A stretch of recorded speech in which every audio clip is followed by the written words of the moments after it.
Welcome to the Banker Lamp. Please enjoy the video.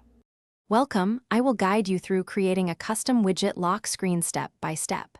First, gather your device, Android or iPhone, and check software version compatibility. Ensure you have a widget app installed, like KWGT or Widgetsmith, and grant lock screen access.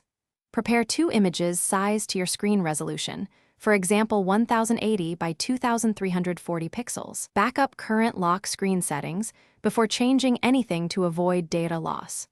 This process takes about. Open the widget app and select a new widget template for the lock screen. Set widget size to occupy the desired lock screen area, for example 2 columns by 1 row. Import your images and set transparent backgrounds to align widget elements precisely. Add elements like time, date, battery percentage, and quick actions using simple modules. Configure tap actions to open specific apps or show notifications on lock screen touch. Finally, preview and test the widget while the device is locked to verify placement. Enable lock screen widgets in your system settings if required by your operating system. On iOS, allow widgets on lock screen under wallpaper and lock screen settings.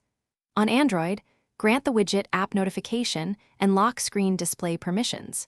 If the widget fails to appear, restart your device and reapply the widget template.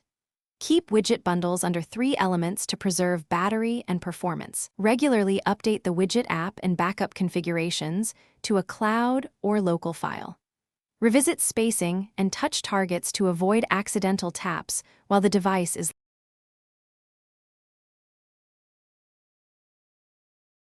Thanks for watching. If this was helpful, leave a like and consider subscribing. See you next time.